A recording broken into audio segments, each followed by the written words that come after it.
sertifikasi pembimbing ibadah haji yang memang untuk kegiatan ini, sertifikasi yang dilaksanakan hari ini, targetnya memang sebagian besar itu adalah wanita. Bahkan di awal pengennya semuanya wanita.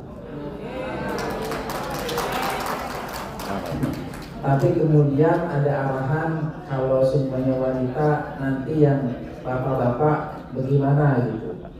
Nanti ada dibilang diskriminasi. Ya sudah kalau gitu, yang jelas yang pasti jumlah peserta wanita harus lebih banyak daripada pria.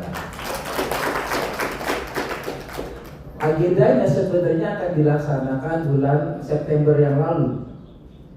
Tetapi pertanyaannya, ketika kita menyelenggarakan sertifikasi tidak punya legal standing, alasan dasar yang kuat nanti akan menjadi temuan pemeriksaan. Sementara Kementerian Haji itu baru berdiri Agustus, undang-undang diresmikan, September baru berdiri. Dan banyak regulasi yang harus kita persiapkan di Kementerian Haji dan Umroh. Tapi alhamdulillah berkat dukungan pimpinan untuk keputusan Menteri Haji terkait pedoman sertifikasi pembimbing ibadah haji dan umroh itu bisa termasuk disegerakan.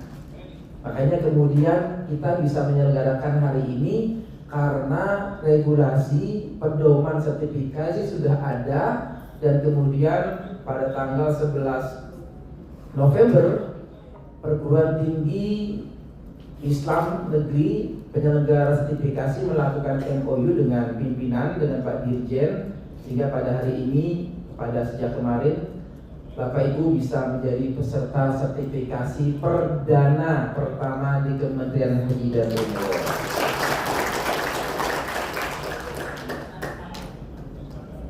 Apa yang disampaikan Pak Wakil Menteri kemarin ini menjadi tantangan buat ibu-ibu semuanya terutama. Karena memang tahun 2026 Pak Menteri dan Pak Wamen berkomitmen untuk memperbanyak pembimbing ibadah wanita. Tetapi jangan sampai ketika nanti, mudah-mudahan pengennya saya semuanya berangkat gitu. Kalaupun tidak semuanya berangkat, setidaknya sebagian besar ditugaskan oleh Pak Menteri atau Wakil Menteri untuk menjadi pembimbing ibadah haji wanita tahun 2026 1447 Hijriah. Tetapi tolong amanah ini dijaga, karena dampaknya seperti yang Pak Wamen katakan kemarin itu, ternyata ibu-ibu, para bunyai, para ustazah yang ditunjuk tahun ini ternyata kinerjanya tidak maksimal, dievaluasi tidak maksimal, itu dampaknya nanti terhadap pembimbing ibadah wanita tahun berikutnya yang kuotanya mungkin akan dikurangi gitu. Oleh karena itu saya berpesan kepada Bapak Ibu, Ibu semua khususnya yang hari ini menjadi peserta dan pingin jadi petugas. Karena saya nggak tahu apakah di sini ada yang tidak jadi petugas ya. Ibu-ibu pengen jadi petugas nggak Bu? Yang pengen, yang enggak gitu. Pengen yang enggak. Ya karena gini Bu, saya pernah juga ketemu dengan teman yang sudah lama di haji. Saya tanya kenapa kamu nggak berhaji gitu. Alasannya sudah terlalu sering katanya. Itu lucu juga, katanya sudah terlalu sering jadi petugas haji, jadi bosan katanya gitu. Padahal saya yakin lah, ibu-ibu di sini kayaknya rasa-rasanya nggak bosan jadi petugas haji. Karena saya lihat ada wajah-wajah yang pernah jadi petugas, bisa lihat wajahnya. Termasuk bapak-bapak juga ada nih, saya lihat ada jadi petugas itu. Nah, ya kan? Nah itu dia, ternyata ada juga yang tidak ingin jadi petugas karena alasan saya sudah bosan jadi petugas haji. Mudah-mudahan Bapak Ibu termasuk orang-orang yang senantiasa rindu untuk menjadi pelayan tamunya Allah Subhanahu wa taala. Amin ya rabbal alamin.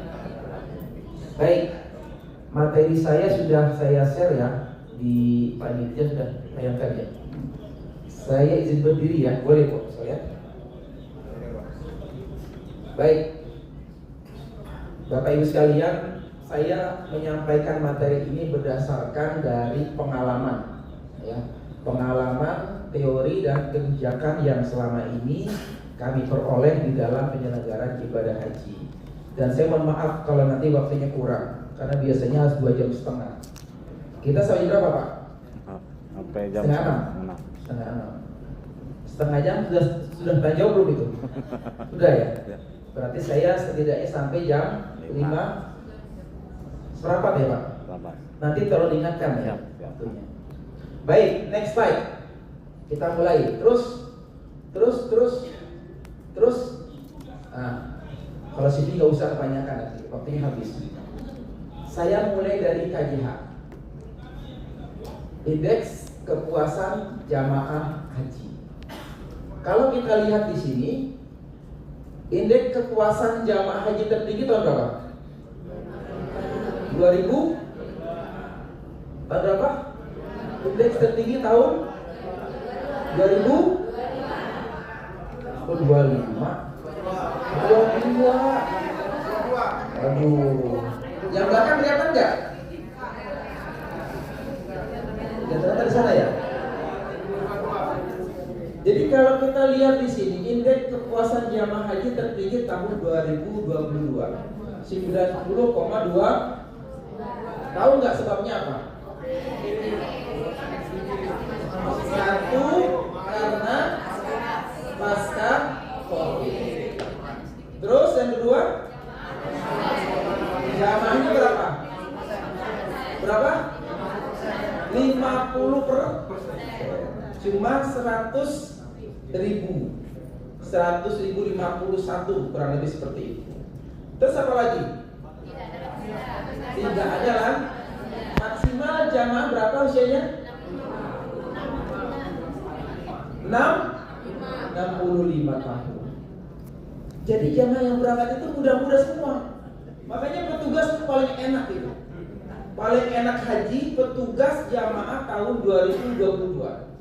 Pokoknya kenikmatan yang paling nikmat ibadah haji tahun 2022. Jamaahnya cuma sedikit, muda-muda, ditambah lagi ada perubahan peningkatan layanan di masyair, di Arafah, di Muzdalifah, di Mina. Di Mina itu kan baru perdana tahun 2022 jamaah mendapatkan kasur, ya kan? Sebelumnya itu nggak ada itu kasur itu. Jamaah reguler di Mina itu cuma pakai karpet aja. Tapi tahun 2022 sudah mulai pakai kasur. Makanya ada komplain dari pimpinan kelompok bimbingan ibadah haji. Curhat ke saya, Pak Ustaz, jamaah haji saya tahun 2022 susah diatur. Kenapa? Maunya tidur mulu katanya.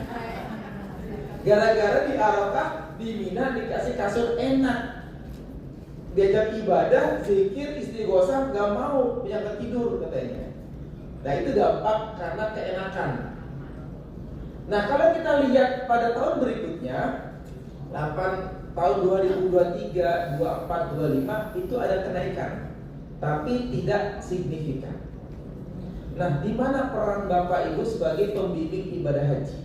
Ini yang ingin saya sampaikan. Jadi indeks kepuasan jamaah haji itu nanti akan disurvei, akan ditanya bukan hanya terkait dengan layanan akomodasi, layanan transportasi, layanan konsumsi, tapi juga nanti akan ditanya terkait dengan pelayanan ibadah haji. Jadi kalau nanti jamaah ditanya dalam survei, ini KJH yang menentukan adalah BPS, Badan Pusat Statistik. Jadi kalau ada pertanyaan Bapak Ibu, apakah selama di Madinah Bapak Ibu mendapatkan bimbingan dari pembimbing yang profesional bersertifikat misalkan? Apakah Bapak selama di Mekah mendapatkan bimbingan dari pembimbing yang profesional? Ketika jamaah menjawab tidak dapat bimbingan, maka nanti indeks kepuasan jamaah haji itu akan turun. Karena ukuran indeks penilaian indeks itu bukan hanya terkait layanan akomodasi dan konsumsi, tapi juga ada layanan ibadah. Makanya saya berpesan kepada Bapak Ibu nanti yang mudah-mudahan mendapatkan amanah menjadi petugas haji, tugasnya adalah pembimbing ibadah, tolong laksanakan tugas bimbingan, baik nanti yang ditempatkan sebagai petugas kloter kah, atau petugas nanti daerah kerja Madinah, baik daerah kerja Mekah ataupun daerah kerja bandara, sehingga nanti jamaah merasakan kehadiran pembimbing gitu. Ya. Jangan sampai pembimbing jamaah ditanya nggak ada pembimbing, itu jangan sampai, karena akan berpengaruh terhadap indeks kepuasan jamaah. Lanjut. Nah, saya ingin menampilkan gambaran kasus ibadah jamaah haji tahun 2025. Ini supaya menjadi bahan evaluasi untuk kita semua, termasuk Bapak Ibu yang nanti memiliki sertifikat sebagai pembimbing ibadah. Kita lihat di sini. Yang paling besar kasusnya itu adalah terkait dengan larangan ihram, mencapai 42,1%. Apa kasus yang terjadi? Tahun 2025, dampak dari banyaknya syarikah, banyaknya syarikah, itu jamaah terpisah rombongannya, terpisah dengan ketua kloternya, terpisah dengan pembimbing ibadahnya. Gelombang pertama, jamaah haji berangkat dari Madinah menuju Mekah. Ngambil mikotnya di mana? Bir Ali. Tetapi pemberangkatan jamaah dari Madinah itu banyak yang tidak bersama dengan pembimbing ibadahnya. Bahkan pernah, kebetulan saya kemarin 2012 sebagai wakil ke Madinah, ada satu kloter itu, ketua kloternya, pembimbing ibadahnya, tenaga kesehatannya berangkat belakangan, jamaah berangkat duluan tanpa petugas, sehingga gak ada bimbing. Makanya waktu itu ada laporan kejadian, jamaah sudah berangkat dari Madinah, ngambil mikot di Bir Ali, tiba di Mekah. Setelah tiba di Mekah, tidak langsung melaksanakan umroh tamattu, umroh wajib. Jamaah malah ganti pakaian, padahal sudah menggunakan kain ihram. Udah menggunakan ihram, ganti pakaian, karena tidak ada bimbing. Dikira hajinya nanti, umrohnya nanti, nunggu pembimbing ibadahnya. Itu yang terjadi. Coba itu berat, karena dampak 8 syarikah. Ini ketua kloter, pembimbing ibadah kloter nggak bisa berangkat dengan jamaahnya karena beda syarikah. Jamaahnya syarikahnya Raken, petugasnya bayarkan di Rubet.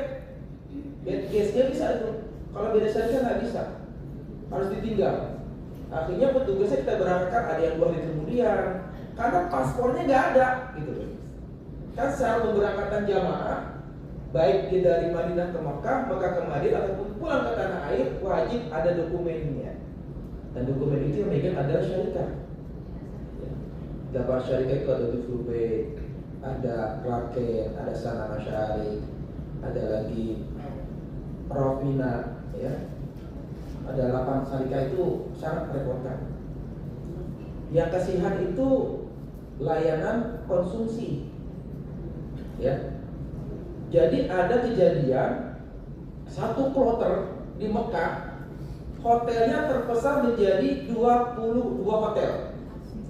Coba, satu kloter jamaahnya, satu kloter 450 orang, gitu kan? Hotelnya 22. Kemudian ada jamaah yang dalam satu hotel itu cuma 1 orang, sehingga bagian konsumsi nyariin cuma 1 orang doang konsumsi gitu. Karena ada 8 syarikah itu, hotelnya beda-beda terpisah-pisah menjadi 22 hotel. Betapa repotnya itu. Belum lagi tahun 2025 semua jamaah yang akan diberangkatkan ke Arafah wajib menggunakan kartu nusuk. Bahkan bukannya ke Arafah, ketika tiba di Mekah semuanya menggunakan kartu nusuk. Betapa kondisi kepanikan, ketegangan saat itu luar biasa. Karena jamaah tiba dari Madinah tiba ke Mekah, nggak punya kartu nusuk, nggak berani keluar. Karena banyak razia. Jangankan jamaah, petugas kita itu banyak yang dirazia.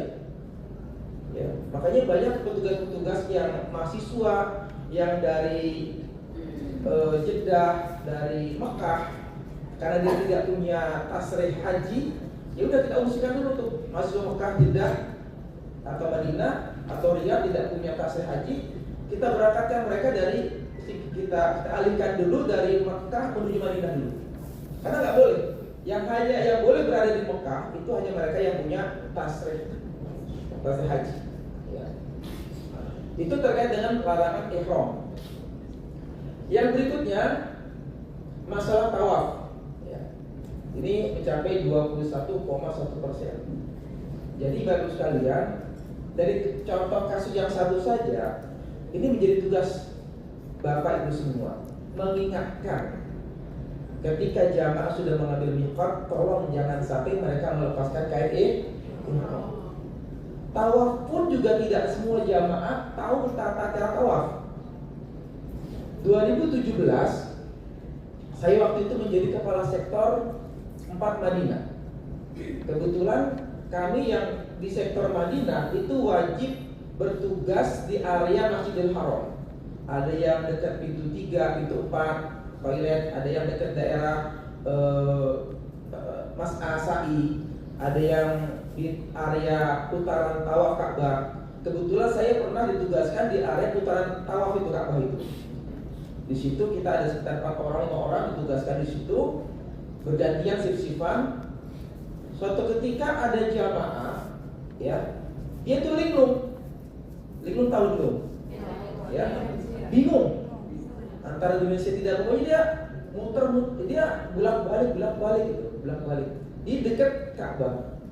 Tapi dia nggak tahu apanya bolak-balik aja, orang bingung gitu. Terus saya datangin, saya bilang sama teman saya, tolong dipanggil Bapak tarik. Kita singkirkan ke pinggiran dikit, kita tanya, Bapak mau kemana? Saya mau cari teman saya. Oh berarti ketinggalan temannya dia, terpisah rombongan. Oke lah, kalau masalah terpisah rombongan bagi kita petugas itu hanya kita. Tapi kita sebagai petugas, apalagi kita sebagai pembimbing ibadah, tugas yang pertama memastikan ibadah jamaah itu. Pastikan itu dulu. Sehingga pertanyaan kita adalah, apakah Bapak sudah melaksanakan tawaf? Apa jawabannya? Dia malah bertanya, Pak, tawaf itu yang mana Pak? Ya Allah, udah berada di depan Ka'bah nanya tawaf itu seperti apa? Saya tanya, Bapak, saya sudah muter belum? Sudah. Berapa kali? Enggak tahu Pak, saya lupa. Saya hanya ikut teman-teman saya tadi gitu. Nah, itu Bapak muter tadi, itu tawaf namanya. Bapak lupa kan? Bilang aja udah. Ya udah, Bapak ingat berapa? Ya pokoknya ada 3, 4 lah Pak. Udahlah, kita ambil 3. Saya minta teman-teman saya itu 2 orang antarin Bapak tawaf. Tawaf selesai, antarkan kita ke sa'i. Pokoknya petugas itu merampungkan ibadahnya dulu. Tawaf selesai, baru kita antar ke hotelnya. Kan jamaah punya ada pengenal tuh, gelarnya itu kan kelihatan kan, apa DSOC, apa JKG, atau UPG kelihatan di situ. Kita lihat itu. Ya udah ketahuan, udah kita antar ke hotelnya. Itu gambaran jamaah haji kita. Tawaf itu nggak tahu. Apalagi kalau sudah lansia. Ya, pentingnya pendampingan oleh para petugas, para pembimbing itu di situ dan mengingatkan terus. Gitu. Itu terkait dengan masalah tawaf. Kemudian yang berikutnya tawaf wada. Ya. Tawaf wada ini mencapai 10,5%. Tawaf wada, kemudian ibadah jamaah sakit, wukuf, nah, itu tawaf wada ibadah jamaah sakit itu 10%. Kalau tawaf wada itu begini kasusnya, ini pernah ditemukan begini. Jamaah itu kan kalau mau pulang ke tanah air kita udah ngasih tahu. Jadi misalkan jamaah akan diberangkatkan pada pukul 8 pagi, ya. Berarti kita sudah kasih tahu besok hari acara sebelumnya itu 1 hari sebelumnya supaya jamaah melaksanakan tawaf wada, ya kan? Melaksanakan tawaf wada. Nah, pernah kejadian begini. Ada jamaah yang berpandangan, ini pendapat yang sangat kaku sekali ya. Kalau jamaah sudah tawaf wada, Kemudian dia tidak boleh kembali ke hotel, apalagi sampai tidur. Itu ada kejadian. Kejadian 2024 kejadian seperti itu. Waktu saya kadang ke Mekah, ada jamaah sudah tahu ada, tapi dia balik lagi. Karena kebetulan bis yang berangkat jam 8 ditunda sampai jam 1. Ya, dia sudah tahu ada nih. Tahu ada, dia pulang ke hotel karena dia tahu bisnya itu datangnya telat, tidur, dia balik lagi. Alasannya katanya nanti taunya nggak sah, harus balik lagi. Nah kemudian ketika dia datang, kan jam 1 bisnya itu, karena dia tahu ada lagi berangkat jam 10, kira-kira lah jam 10. Ketika dia tiba di hotel, bisnya udah berangkat gitu.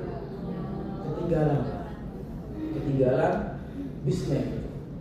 Ya udah, kalau bisa udah nggak ada kan dia nggak boleh lagi, kan udah selesai kan masa tinggalnya, udah kita uruskan ke kantor data. Kita tanya lah, kenapa bapak sudah laksanakan tawaf lagi, bapak sudah tawadah belum? Sudah pak, cuman katanya kalau sudah tawadah nggak boleh lagi kembali ke hotel atau tidak boleh berlama-lama lagi. Nah itu ada kejadian seperti itu. Ya, di samping juga kalau yang ibu-ibu yang berhalangan itu hal yang lain lah. Banyak pendapat yang membolehkan atau udzur syar'i tidak perlu melaksanakan tawaf ibadah. Ya, itu ada pendapat ikhtilaf di situ. Tapi kasus yang tadi itu yang mengikuti pendapat yang sangat kaku yang mengatakan tidak boleh setelah tawaf wada kembali ke hotel, itu ada. Ya, tolong itu perlu dipahami ya. Kemudian ibadah jamaah sakit. Ibadah jamaah sakit biasanya kita rawat di kantor kesehatan haji Indonesia. Kemarin Pak Wakil menyampaikan, tahun ini ada kebijakan yang baru. Sekarang kita nggak boleh lagi merawat jamaah haji yang sakit di kantor kesehatan haji. Kantor kesehatan haji kita ada 2, ada KKHI Mekah, ada KKHI Madinah. Ya. Nah, tahun ini nggak boleh, semuanya jamaah yang sakit harus dibawa ke rumah sakit. Yang saya khawatir, kalau jamaah kita, apalagi lansia, dirawat di rumah sakit Arab Saudi, maka tingkat keparahan penyakitnya, tingkat meninggalnya terkesan tinggi. Betul. Itu informasi dari para dokter-dokter yang merawat. Jadi banyak pasien kita jamaah yang saja sembuh justru dirawat di rumah sakit di KKHI daripada di rumah sakit. Kenapa? Karena kalau di rumah sakit Arab Saudi itu kan pelayanannya tertutup, nggak boleh didatangi oleh petugas, nggak boleh. Belum lagi menu makanannya kan, menu makannya nggak sesuai dengan selera kita gitu, Indonesia gitu. Iya, pelayannya juga orang-orang asing, orang-orang Filipina, orang-orang dia beda-beda lah gitu. Jadi mereka tuh jamaah stres, nggak ada dia bicara. Tapi kalau kita dirawat di KKHI di Makkah, Madinah, ajak ngobrol, ajak main gitu kan, ya kita ajak gembira lah gitu. Apalagi juga ada terapi dari psikolog itu untuk jamaah tersebut. Seperti itu kejadiannya. Ini yang dikhawatirkan. Kalau ternyata memang jamaah haji tidak boleh dirawat di rumah sakit di KKHI Indonesia, baik di Mekah atau Madinah.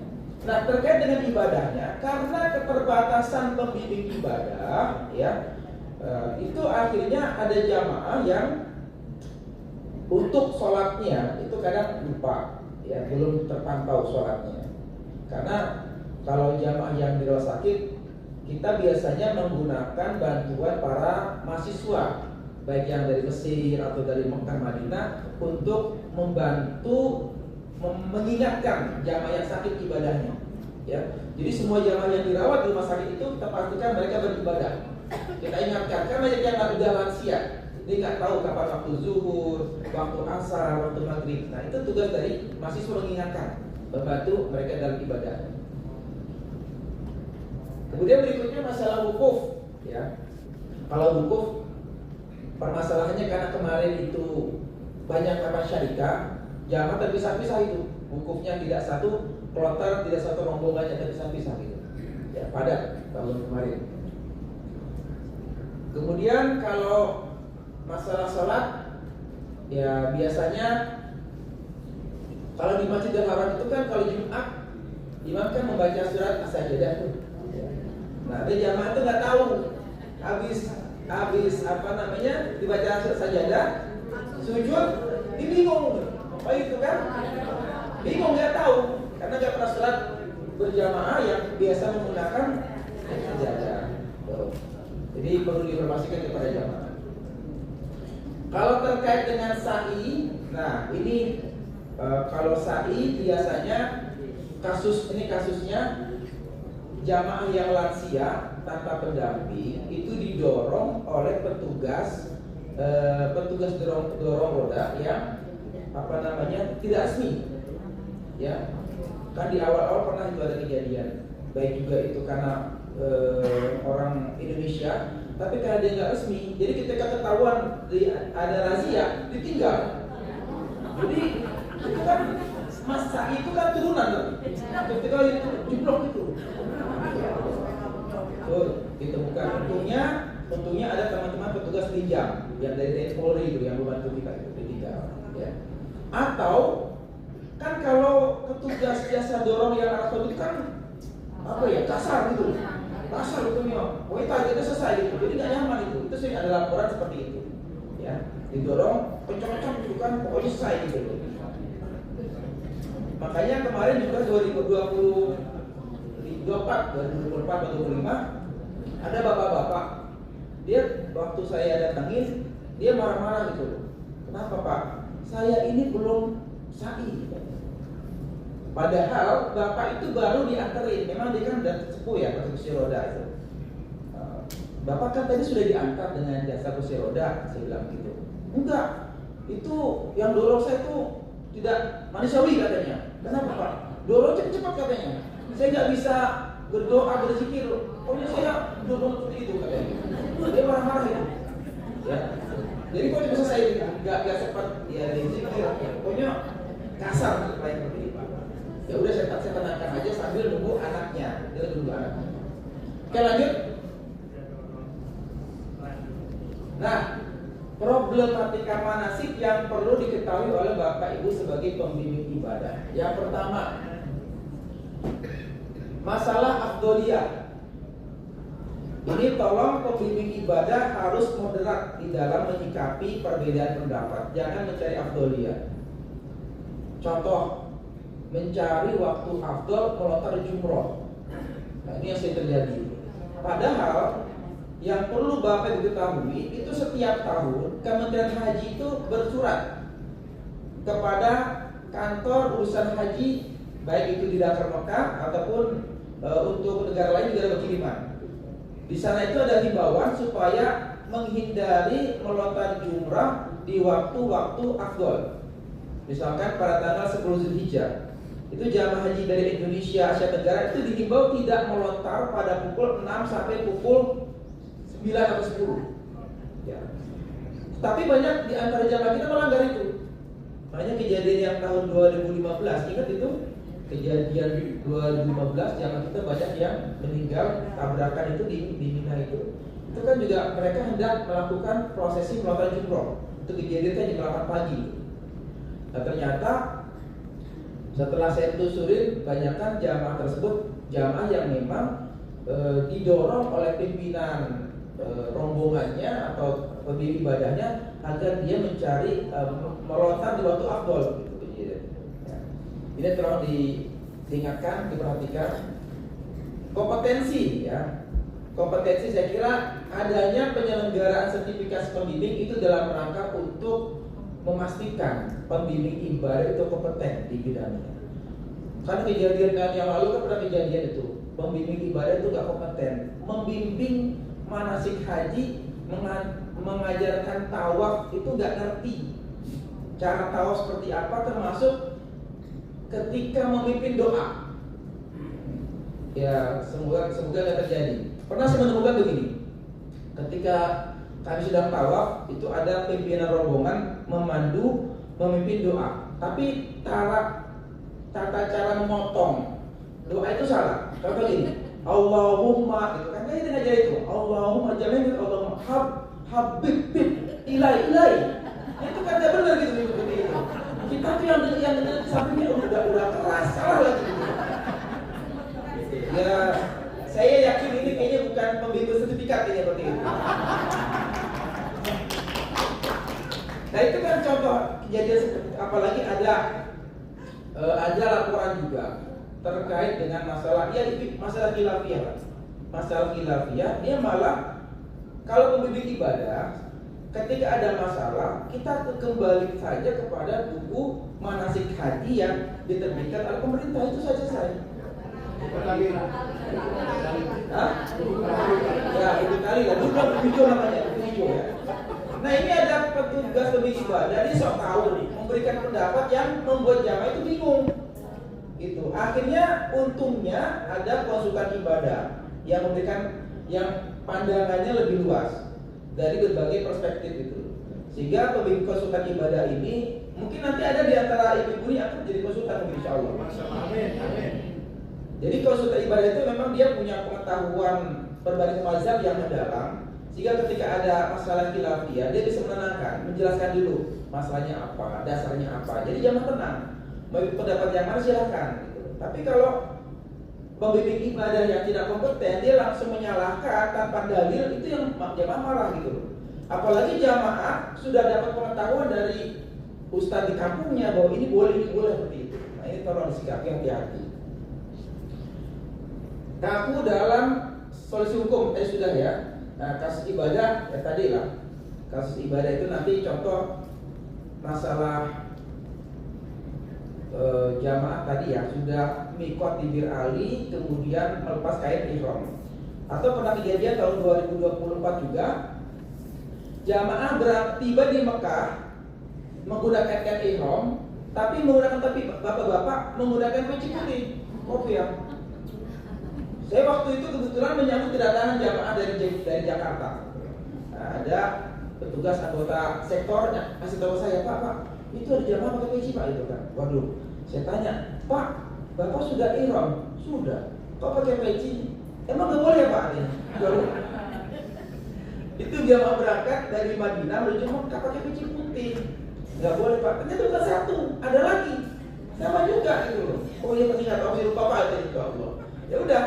Karena dia melanggar larangan ihram, udah saya panggil pembimbing ibadah kota, saya panggil Pak, tolong ini jamaah itu tadi ini, tolong Pak itu kena dam, ya, melanggar larangan ihram. Lanjut, next slide.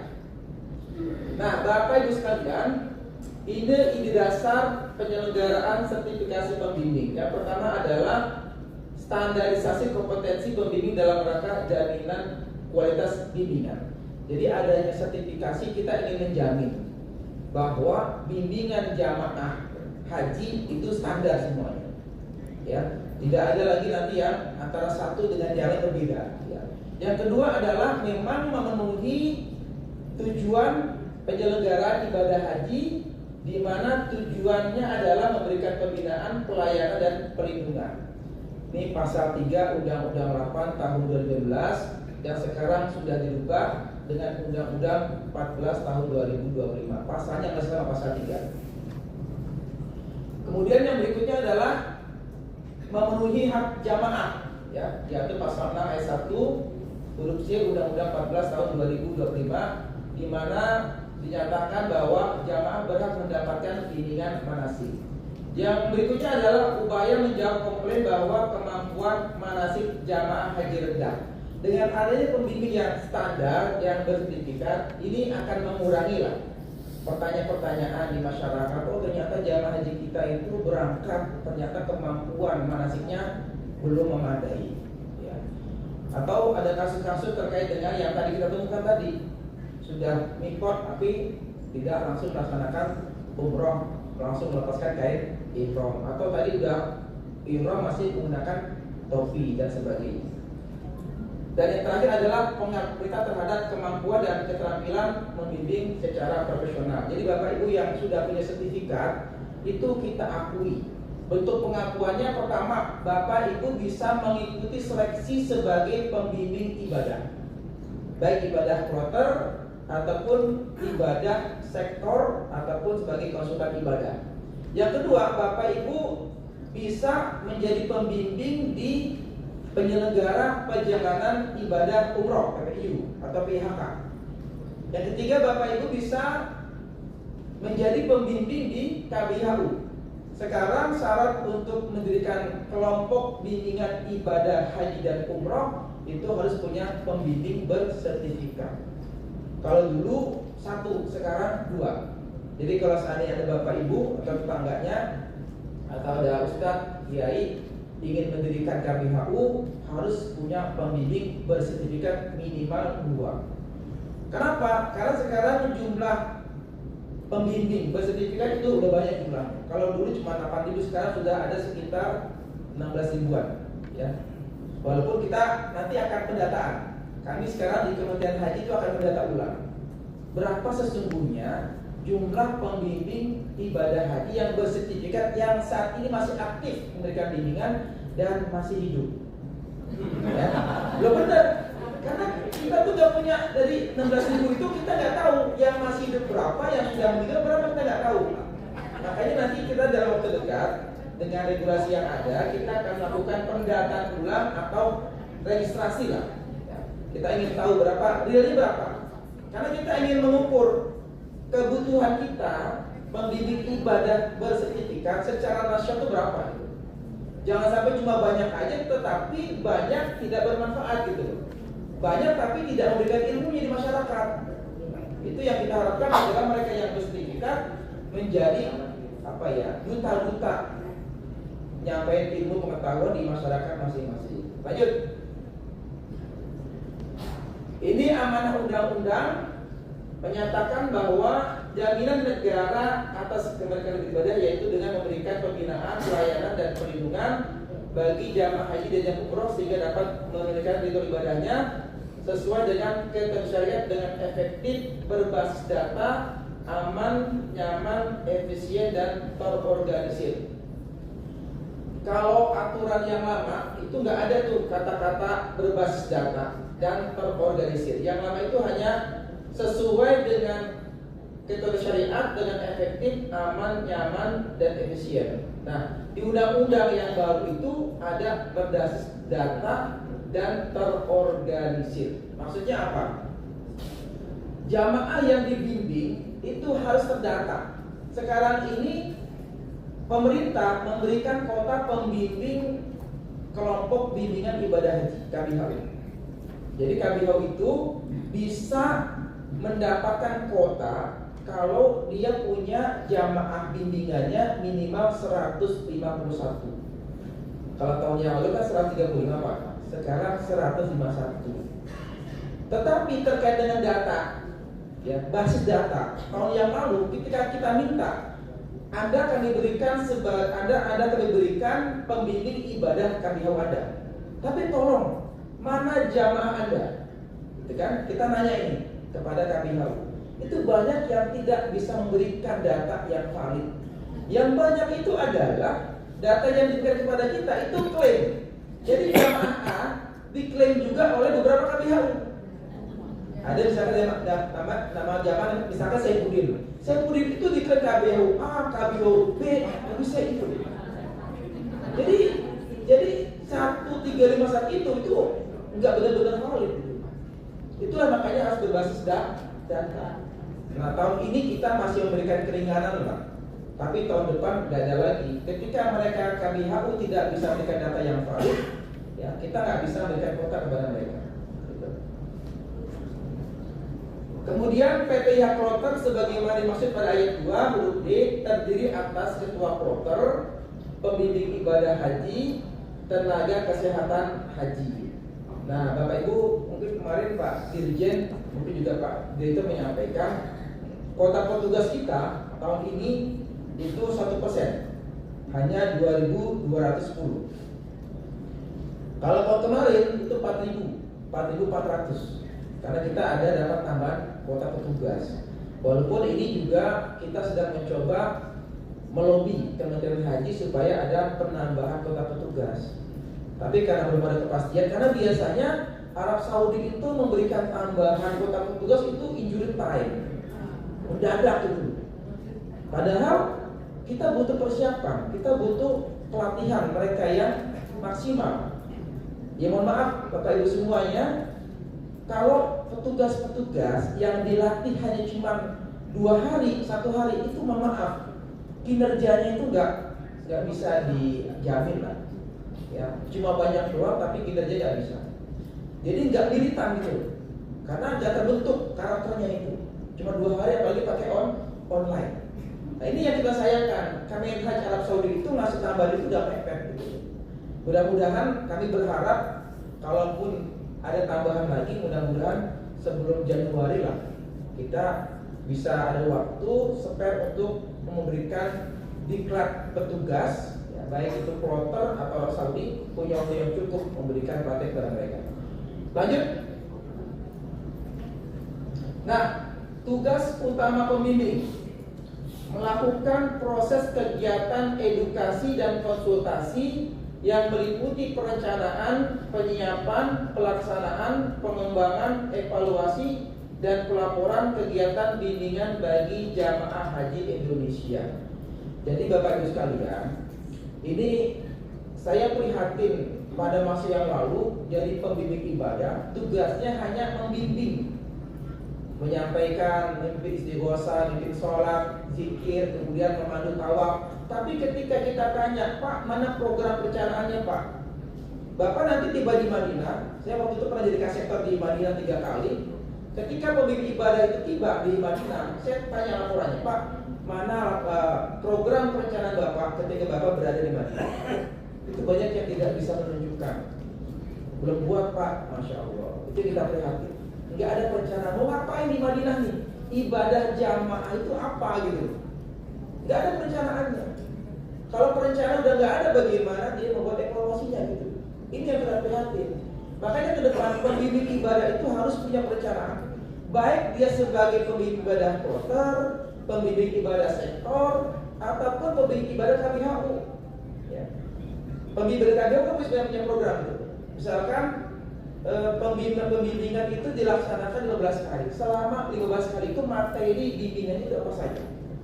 Nah ini yang tahun yang lalu itu banyak yang tidak melaksanakan tugas aspek perencanaan sampai pelaporan. Kami itu kan di Dakar Mekah, Madinah akan ditanya oleh DPR, oleh pimpinan. Misalkan contoh, berapa jumlah jamaah yang melakukan tarwiyah? Itu kan yang melaporkan jumlah jamaah yang tarwiyah itu adalah pembimbing ibadah kloter. Kami di Dakar hanya menerima laporan. Tapi ketika di kloter, pembimbing ibadah kloter atau di sektor nggak bisa mendapatkan data dari kloter, kita kerepotan. Sementara terkait dengan jamaah yang tarwiyah itu kan terkait dengan pendampingan pengawalan kita kepada jamaah tarwiyah. Walaupun sesungguhnya memang kita tidak melegalkan secara resmi program tarwiyah, tetapi negara melindungi jamaahnya. Jadi ada semacam operasi silent gitu ya. Teman-teman TNI Polri tetap memantau itu. Berapa jumlah jamaah yang akan melaksanakan tarwiyah itu dipantau jumlahnya, termasuk dia menyiapkan ambulan. Kalau kita punya data, itu akan memudahkan dari kesehatan, dari teman-teman Polri untuk memantau pergerakan jamaah yang tarwiyah. Termasuk juga jamaah yang melakukan tanazul mina. Ya, tanazul mina, mereka tidak mabit di Mina setelah melontar langsung kembali ke hotel masing-masing. Itu yang melaporkan ketua kloter. Nah ini yang kadang-kadang banyak di antara mereka tidak melaporkan jamaah yang tanazul mina, yang murul di Muzdalifah, ya itu nggak melaporkan. Ini menyulitkan kami di Dakar ketika ada pimpinan yang bertanya. Termasuk jamaah yang belum mendapatkan kartu nusuk. Ya. Kan sekarang ini 2023, 2024, 2025 jamaah semuanya masuk kota Mekah itu harus menggunakan kartu nusuk. Dan informasinya diupayakan kartu nusuk akan diberikan di tanah air. Ya, mudah-mudahan itu berhasil. Ya, karena jamaah itu kalau seandainya tidak memiliki kartu nusuk, ya nggak bisa melaksanakan ibadah dengan tenang ketika masuk ke Mekah atau Madinah. Lanjutnya, fungsi utama pembimbing yang pertama, melakukan kegiatan perencanaan dan penyiapan pembimbingan meliputi identifikasi potensi jamaah, menyusun jadwal pembimbingan jamaah haji. Jadi Bapak Ibu nanti kalau Bapak Ibu di KBHU jadi pembimbing atau nanti di kloter jadi pembimbing ibadah, tolong diidentifikasi dulu berapa jumlah jamaah yang memang sama sekali minim pengetahuan agamanya. Ya, berapa jumlah jamaah yang sama sekali nggak bisa baca Quran? Karena itu yang perlu mendapatkan perhatian lebih. Ya. Karena jamaah kita bervariasi. Nanti akan saya gambarkan juga tuh. Jamaah kita bervariasi dari pendidikannya, latar belakang ekonominya, usianya, ya beragam itu. Jadi tahap pertama adalah melakukan identifikasi potensi jamaah. Dalam step berikutnya nanti akan menghasilkan 3 kategori. Pertama yang memang benar-benar masih minim tentang pengetahuan agama, apalagi manasik haji. Yang saya buat gambar itu merah, sama sekali nggak ngerti, bahkan nggak bisa baca Quran. Ada di antaranya yang mu'alaf misalkan, yang warnanya merah itu. Nanti yang kuning ini sudah punya pengetahuan agama tapi nggak mendalam. Ya. Nah yang hijau ini yang memang mereka punya pengetahuan agama yang rata-rata berasal dari tamatan IAIN atau pesantren, ya, punya pengetahuan itu, yaitu hijau.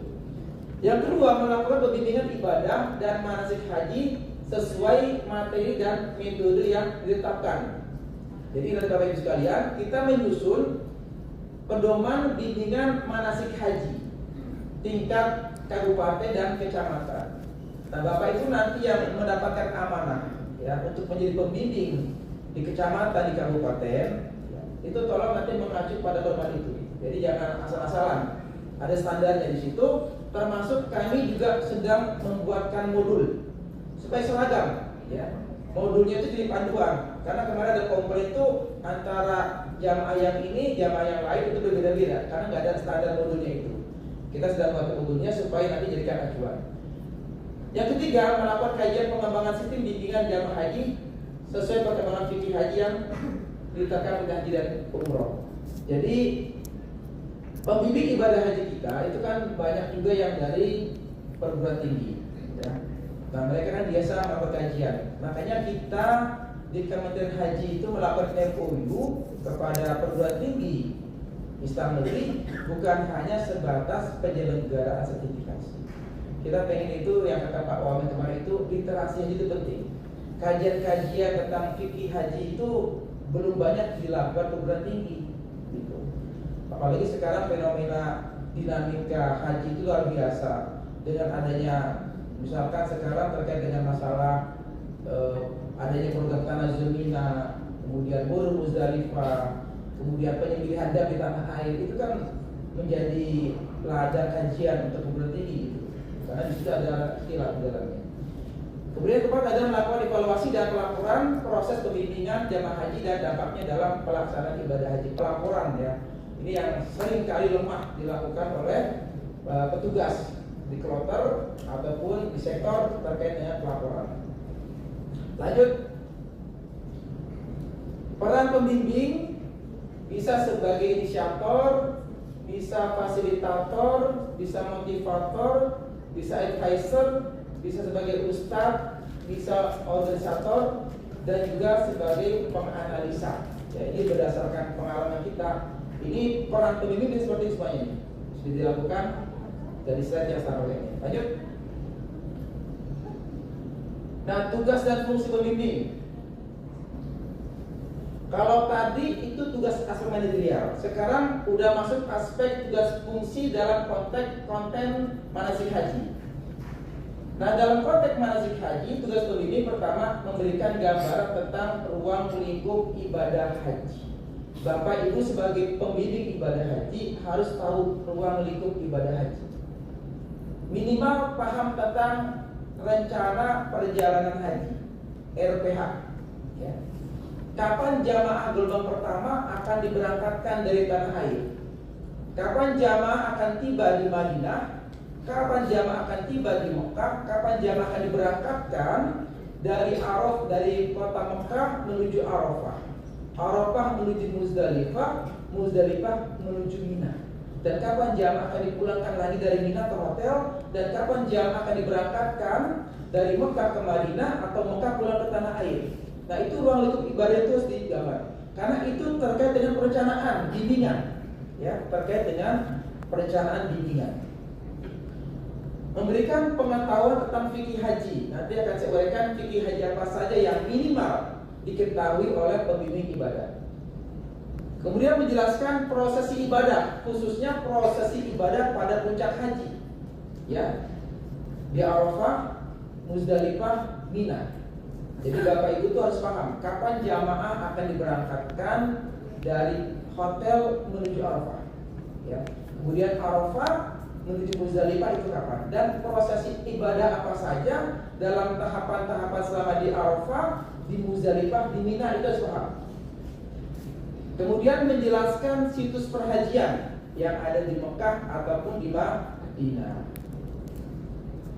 Kemudian memberikan bimbingan praktek manasik haji, memberikan pendampingan prosesi ibadah haji bagi jamaah yang memang perlu pendampingan. Fungsi pembimbing adalah membantu pemerintah dalam pembinaan calon jamaah haji guna mencapai tujuan ditetapkan. Ada tujuan jangka panjang, ada tujuan jangka pendek. Jangka pendeknya adalah jamaah bisa melaksanakan ibadahnya dengan tertib sesuai dengan syariat. Jangka panjangnya adalah membentuk kemandirian jamaah. Maksudnya apa? Kita ingin dengan adanya pembimbing ibadah, ketergantungan jamaah kepada pembimbing itu semakin berkurang. Apalagi nggak mungkin dalam satu kloter 450 pembimbing ibadah cuma satu. Kalau jamaah semuanya bergantung kepada Bapak Ibu semua, itu akan sangat merepotkan. Contoh, jamaah akan melaksanakan umroh sunnah. Ya. Datanglah jamaah kepada Bapak atau Ibu sebagai pembimbing, bilang, Pak, Ibu, saya nanti mau umroh sunnah jam 9 ya, tolong didampingi. Ibu, Bapak karena baru masih fresh lah gitu kan, masih semangat. Iya Bu, nanti dampingi. Jam 9 pagi, satu jam datang lagi. Bu, saya nanti mau umroh sunnah jam 11 ya. Mungkin masih kuat, iya nggak apa-apa dah. Iya Bu, nanti saya dampingi. Nanti kalau datang 5 orang dengan waktu yang berbeda, mungkin nggak? Gempor Bu, nggak kuat kita. Ya. Itulah kenapa kemudian ada pola pendampingan. Nanti Bapak Ibu ketika jadi petugas pembimbing, jadi jangan semuanya Bapak Ibu tuh seperti pahlawan gitu, mendampingi semuanya. Nggak bisa. Nanti kan kita melihat itu tugas atau jamaah, kita melihat ada jamaah yang dia itu udah paham sedikit hajinya. Ya, dia udah pernah melakukan umrah wajibnya tuh, dia udah punya gambaran. Udah, kita berdayakan aja tuh, kita pilih tuh mana-mana. Nanti kalau ada jamaah yang butuh pendampingan, kita minta tolong. Pak, Bu, tolong jangan didampingi gitu. Kita yang koordinir aja menjadwalkan. Kita punya datanya itu. Siapa yang bisa mendampingi jamaah? Tapi kalau kita terus nggak bisa, Bu. Petugas itu Bapak Ibu sekalian, petugas nggak ada waktu istirahat sebenarnya. Jadi ibadah kita nanti kalau jadi petugas memang benar-benar petugas melayani. Jadi jangan harap Bapak Ibu bisa ke haram berkali-kali, sholat di arba'in, itu nggak benar. Makanya saya waktu jadi kasektor di Madinah, saya bilang kalau ada petugas sektor Madinah yang bisa melaksanakan arba'in, itu petugas yang gagal. Sangat tidak mungkin. Yang pernah jadi petugas tahu sendiri lah, nggak mungkin itu. Tapi mereka yang melaksanakan arba'in itu justru orientasi bukan bertugas, tapi beribadah. Bagaimana mungkin bisa beribadah arba'in sementara kedatangan jamaah itu mulai dari jam 5 pagi, jam 7 pagi, jam 8 pagi, nanti jam 9 siang, nanti jam 4, jam 2 siang, jam 10 pagi, nanti malam terus. Apalagi kalau sudah kedorongan, ada yang datang, ada yang didorong. Ya, jam 10, jam 10 malam datang gitu. Nanti pagi-pagi sudah dorong lagi kita, jam 4 persiapan. Kalau jamaah didorong jam 6 pagi, itu jam 3 kita udah standby memantau pergerakan koper jamaah diturunkan. Apalagi ada lansia itu, perhatian darurat. Jadi nggak ada waktu itu. Kalau kita memang benar-benar melayani jamaah. Jadi pentingnya pembimbing itu begitu. Semakin banyak pembimbing kita ingin jamaah itu mandiri, semakin paham tentang tata cara beribadah, baik dia melaksanakan umrah ataupun hajinya. Lanjut, next slide. Lanjut. Nah, strategi pemerintah membentuk jamaah mandiri secara keilmuan. Kita ada beberapa cara bagaimana supaya jamaah mandiri. Pertama, memperbanyak pembimbing manasik haji bersertifikat yang saat ini jumlahnya 16.079 per 16 November. Perdana kita melakukan sertifikasi tahun 2013. Ya, 2013. Jadi jumlahnya sampai 16.000, tapi kita nggak tahu tuh yang masih hidup berapa, kita nggak tahu.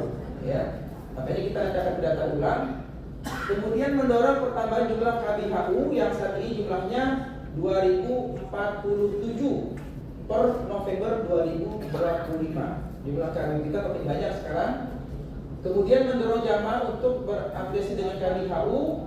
Kemudian juga ada beberapa program, ada Sapa Jamaah Haji, ada Jamaroh, ada program manasik haji panjang tahun.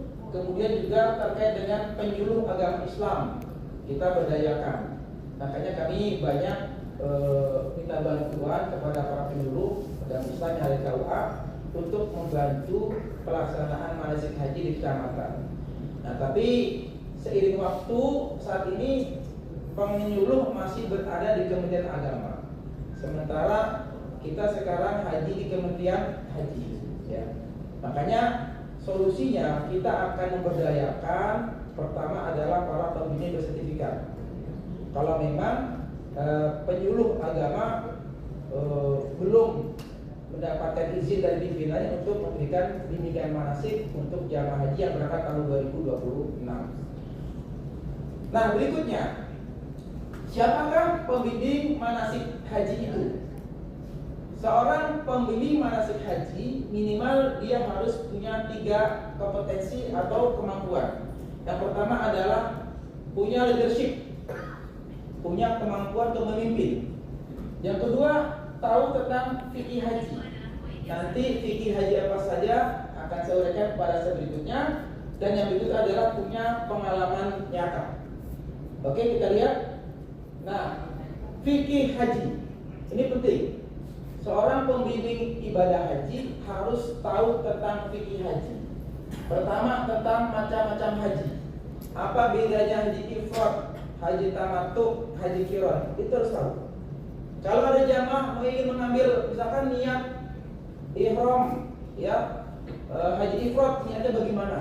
Itu pembimbing ibadah harus tahu. Kalau jamaah ingin mengambil haji tamattu, niatnya bagaimana? Kalau ingin ngambil qiran, niatnya bagaimana? Itu harus tahu. Dam, ya, dam juga petugas harus tahu. Ya. Kapan dam isaah, dam nusuk, apa beda dam isaah, dam nusuk, ya, dam nazar, itu perbedaannya apa itu? Ya. Nah, kemudian, untuk dam ini saya ingin kasih catatan dulu sebentar.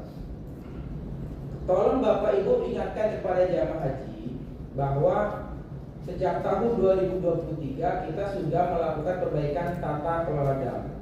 Yang selama ini jamaah haji membayar dam, tapi dia tidak tahu apakah damnya itu benar-benar dibayarkan atau tidak. Karena jamaah haji itu bayar dam dikoordinir kadang oleh mukimin, kadang-kadang oleh pimpinan KBHU. Yang KBHU itu tidak terlalu teliti. Ya, apakah benar damnya itu dibayarkan? Terlebih lagi pembayaran dam selama ini yang terjadi itu tidak rasional. Rata-rata kan jamaah bayar itu 450, 500. Itu pun sudah dengan umroh sunnah. Padahal berdasarkan survei yang kami lakukan, ketika pada puncak haji harga dam itu nggak mungkin 500-400 dolar. Jadi harga dam kambing dipengaruhi oleh 4 hal. Yang pertama dipengaruhi oleh jenis kambingnya. Yang kedua dipengaruhi oleh bobot berat kambing. Yang ketiga dipengaruhi oleh waktu pembelian. Yang keempat adalah tempat penyembelihan. Itu sangat berpengaruh. 2023 waktu itu saya menjadi PIC pembayaran dam jamaah dan petugas, walaupun sebagian besar petugas. Itu saya ditawari jenis kambing, ada yang tulis berbari, ada berbari, ada yang ada yang najah. Itu harganya berbeda-beda. Karena waktu itu kami punya tugas bagaimana daging dam ini bisa dikirim ke tanah air. Kita konsultasi dengan Kementan dan Badan Karantina. Disarankan kalau daging itu mau diolah, ya, kemudian dikirim ke tanah air, cari kambing yang lemaknya sedikit. Nah, kita dapat jenis Swiss Barbary. Itu lemaknya sedikit. Saya tanya kenapa? Kalau ada lemaknya, dia akan mudah terkontaminasi bakteri kan? Dan harus dipastikan setelah disembelih harus di rumah potong hewan yang punya storage cold atau freezer.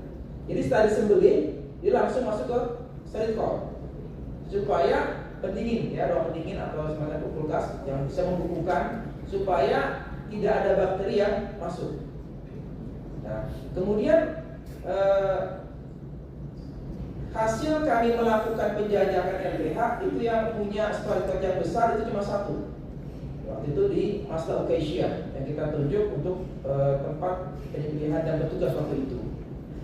Nah, pada musim haji harga kambing itu selain jenis kambing juga bobot. Kalau bobotnya di atas 20 kilo itu tentu lebih mahal dibandingkan cuma 15 kilo. Nah, zaman kita kan nggak tahu masalah gitu, pokoknya beli aja gitu.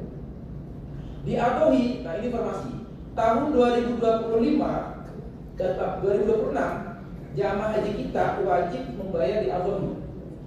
Walaupun tahun 2025 juga ada opsi memberikan penyembelihan di tanah air di Basnas.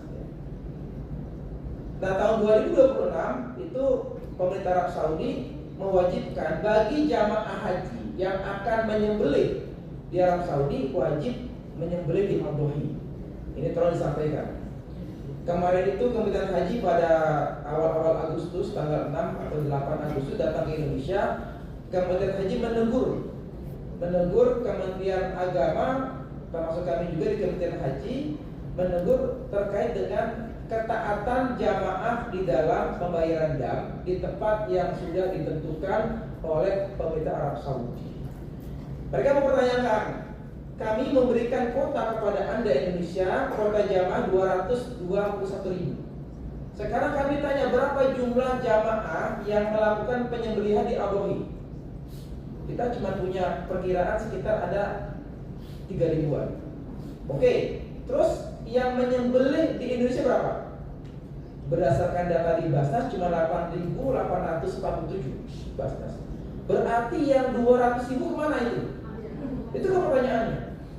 Dan mereka ternyata pakai drone. Mereka tuh memantau tuh. Banyak jamaah haji kita menyembelih di RPH yang tidak resmi, mendatangi ruang potong hewan itu.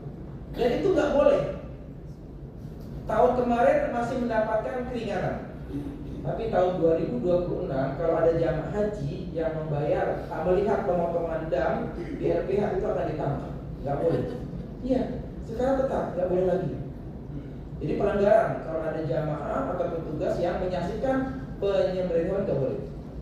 Jadi, nah ini yang menjadi perhatian untuk Bapak Ibu sebagai pembimbing edukasi kepada calon jamaah haji kita. Karena Saudi itu sudah sangat ketat di dalam penyembelihan hewan tersebut.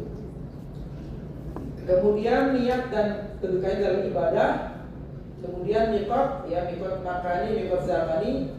Ya, tolong nanti khususnya terkait dengan masalah umroh sunnahnya, ya jamaah yang akan melaksanakan mikot misalkan di Tanqim atau di Corona, ya itu tolong diperhatikan. Kemudian ihram, ya ihram tadi pastikan jamaah memahami dan ihramnya dan larangan ihram ketika wukuf apa yang dilakukan jamaah pembimbing harus tahu. Kemudian tawaf, ya sa'i, tahallul, melontar jumroh dan doa-doa. Nah, saya ingin menyampaikan, menggarisbawahi, pembimbing ibadah pengetahuannya harus lebih tinggi daripada jamaahnya. Betul nggak?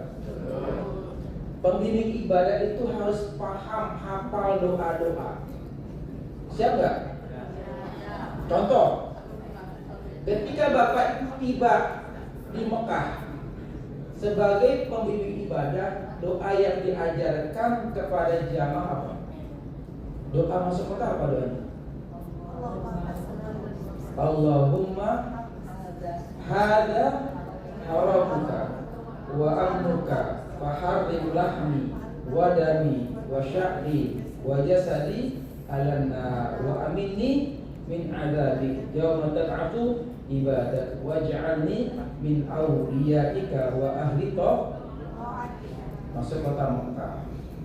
Bapak Ibu sebagai pemimpin jangan bengong, diem aja gitu. Ya. Ada yang lain, Allahumma inni as'aluka khaira hadhil qarya wa khaira ahliha wa khaira ma fiha. Wa'udzu bika min syarri hadhil qarya wa syarri ahliha wa syarri ma fiha. Nanti pindah ke Madinah. Bapak Ibu sebagai pembimbing ibadah, ingatkan Bapak Ibu sekarang kita berada di kota Madinah, kota Rasulullah. Ajarin sholawat, masuk doa kota Madinah. Allahumma hadza haramu rasulik faj'alhu li wiqayatan minan nar wa amanan minal adzab wa su'il hisab. Itu masuk kota Madinah. Belum lagi nanti ketika Masjidil Haram. Baca gampang lah, masih hafal kan semuanya? Ya. Nanti lihat Ka'bah. Apa bacanya? Allahumma id hadzal baita tashrifan wa ta'liman wa takriman wa mahabatan wa zid man syarrafahu wa karramahu wa 'azzamahu mimman hajjahu aw i'tamarahu tashrifan wa takriman. Itu doa melihat Ka'bah. Tolong diajari jamaahnya. Kalau pembimbing harus apa? Kan jamaah nggak tahu apa-apa. Jamaah itu ngikutin. Hah? Iya, amin. Tapi yang jelas pembimbing membimbing jamaah. Ya. Nanti tiba masuk ke puncak Arafah, masuk kota Arafah, Padang Arafah. Apa doanya? Allahumma ilaika tawajjahtu wa bika qasamtu wa 'alaika tawakkaltu Allahumma ij'alni mimman tubahi bihil yauma malaikataka innaka 'ala kulli syai'in qadir. Nanti pindah ke Muzdalifah, baca doa masuk Muzdalifah. Allahumma inna hadhihi Muzdalifah jumi'at fiha al-sinatul mukhtalifah tas'aluka hawaija mukhtalifah faj'alni mimman da'aka fastajabta lahu fatawakkal 'alaika fakafaitahu ya arhamar. Ini diam semuanya, pura-pura nggak hafal apa ya, tahu semuanya.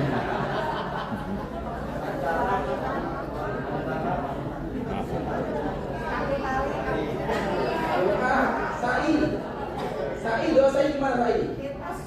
Inna sofa wal marwata min sya'airillah hajjal baita wa aqrab alaina. Itu ayat Al-Qur'an apa semuanya itu? Lampu hijau. Lampu bir warna waktu apa? Al-Jawas maka Allah innaka al-malam innaka Allah azza akram. Apa Sa'i? Tahallul. Doa setelah tahallul. Apa doanya? Allahumma qir lil muhallikin wal muqassirin ya wasi'il maghfirah. Allahumma khudni bi kulli sya'ratin hasanah wa mu'anni biha sayyi'ah wa fa'li biha indaka darajat. Udah habis ya? Bapak Ibu sekalian, mohon maaf waktunya sudah habis. Nanti bisa dibaca slide berikutnya. Mudah-mudahan bermanfaat. Assalamualaikum warahmatullahi wabarakatuh. Waalaikumsalam.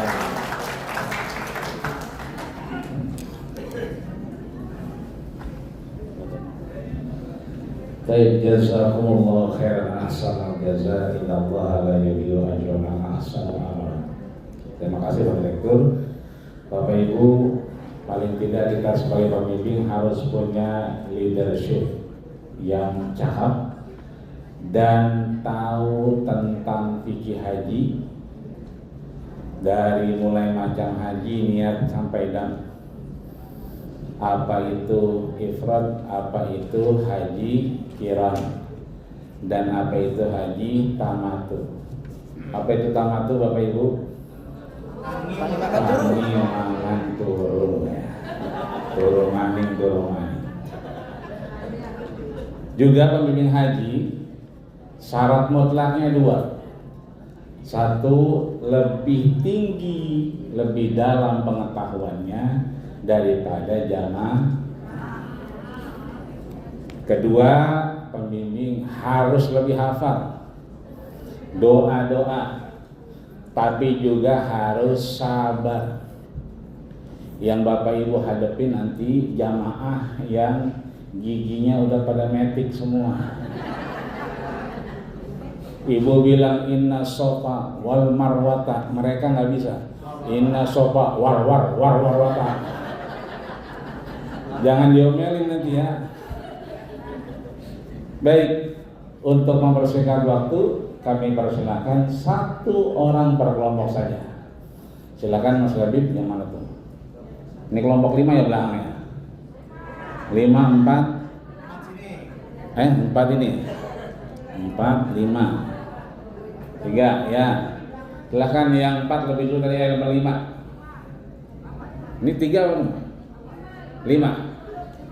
Mic-nya mau? Ada mic-nya? Oh, ada. Silakan. Bismillahirrahmanirrahim. Nama saya Fauzan Azim dari UIN Sunan Kudus, dari kelompok 5. Izin Pak Yai, saya menyampaikan salam Pak Rektor dan Dekan Fakultas Dakwah dari UIN Sunan Kudus. Pertanyaan saya, tadi banyak disampaikan oleh Pak Yai sebagai sumber terkait beberapa kasus yang terjadi di pelaksanaan haji dan juga solusi-solusi yang ditawarkan. Ada kasus yang juga diungkap tentang jamaah haji yang berangkat gelombang pertama berangkat dari Madinah, terus kemudian mengambil mikot di Bir Ali. Terus setelah itu karena menunggu jamaah yang lain dan petugas, sehingga kemudian ketika sampai Makkah tidak sempat ihram tapi sudah membuka bajunya. Dan mohon pencerahannya Pak Kiai terkait dengan solusi yang diambil oleh pihak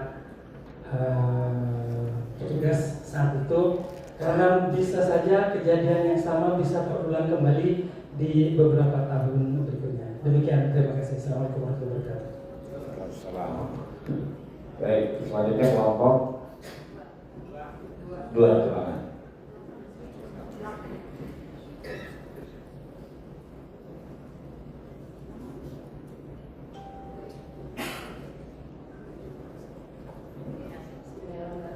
Assalamualaikum warahmatullahi wabarakatuh. Saya kelompok 2 ingin bertanya. Tadi disebutkan bahwa petugas pembimbing haji harus bersertifikat, dan petugas yang bersertifikat itu merupakan salah satu syarat KPIH bisa berdiri minimal. Kalau sekarang 2 petugas yang sudah bersertifikat. Yang ingin saya tanyakan yaitu apakah ada masa sertifikat bagi petugas haji itu?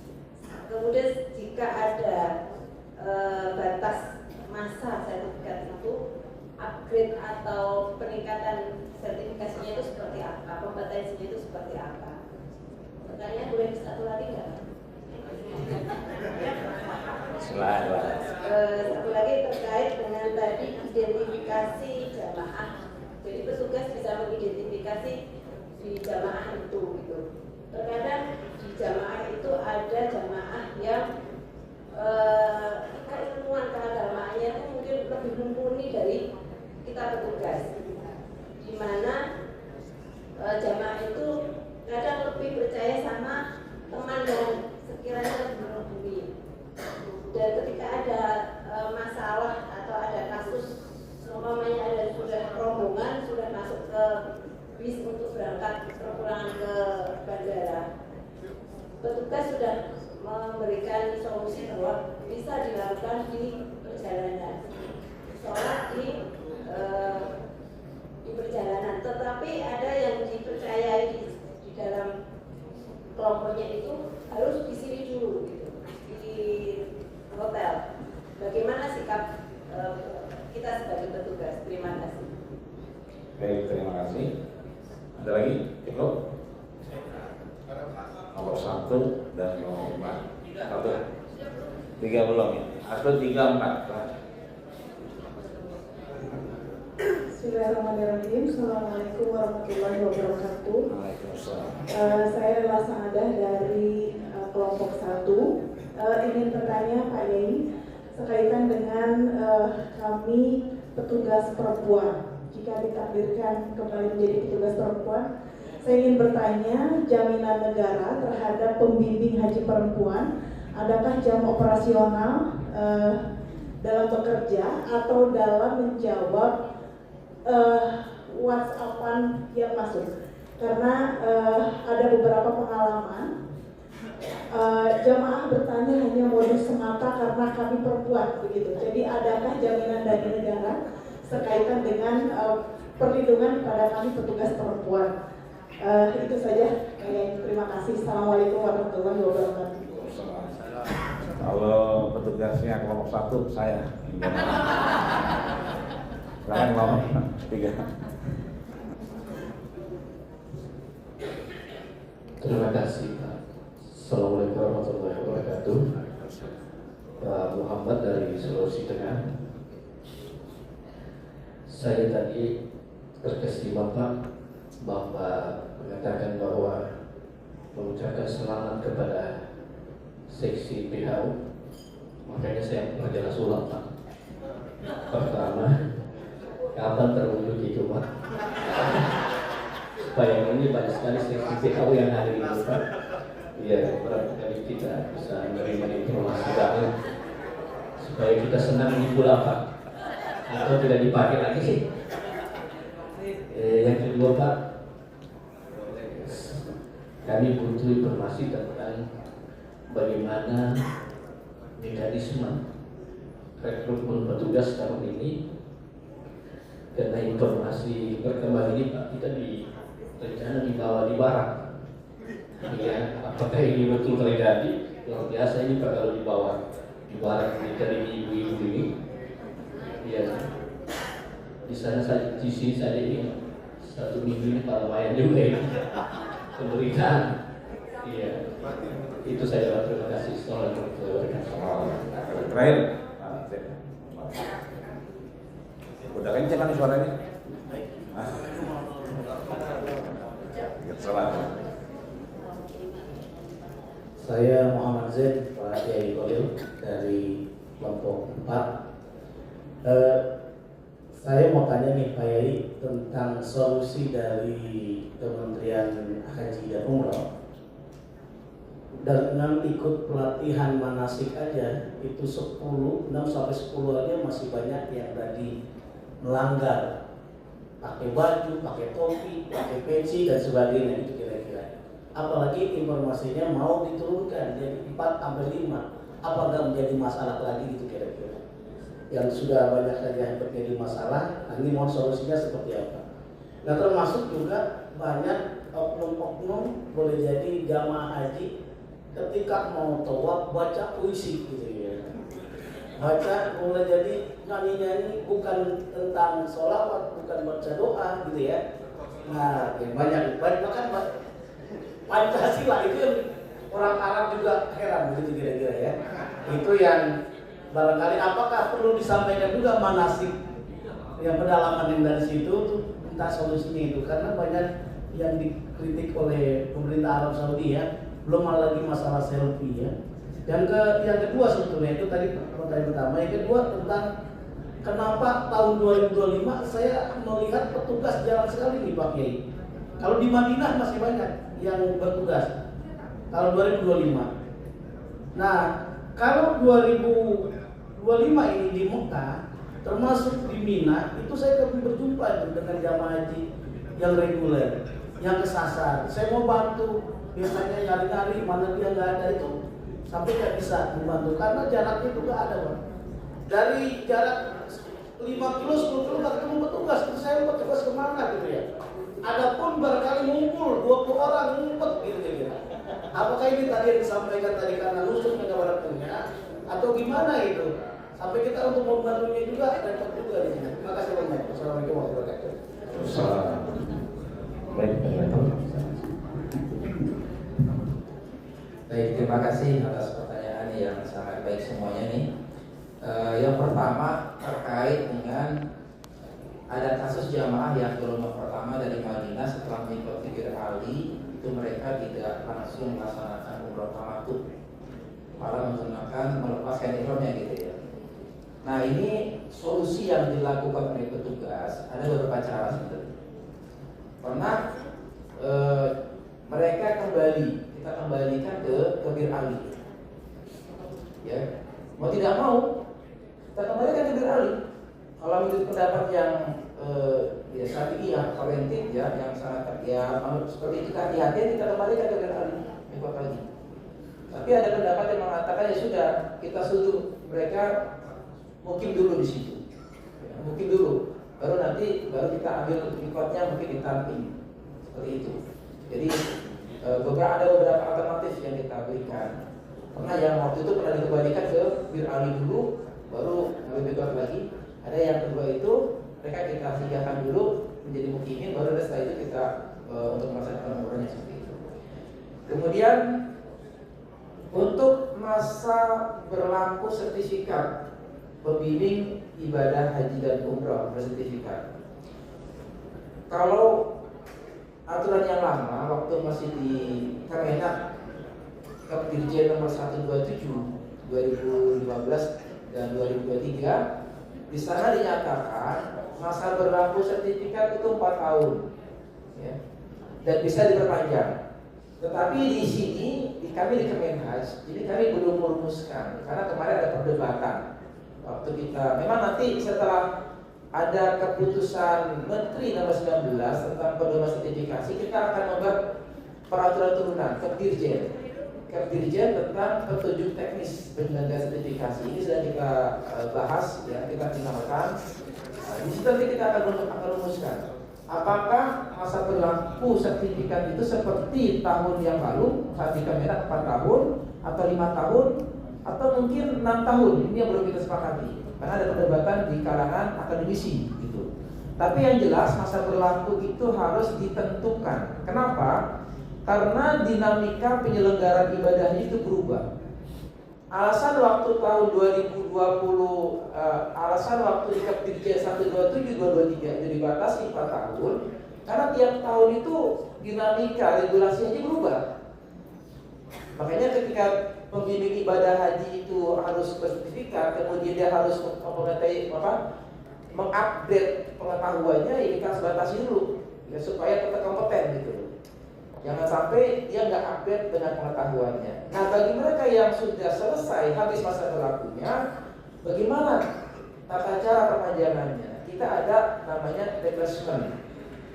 Jadi refreshment itu kita akan menguji mereka yang sudah kadaluarsa sertifikatnya.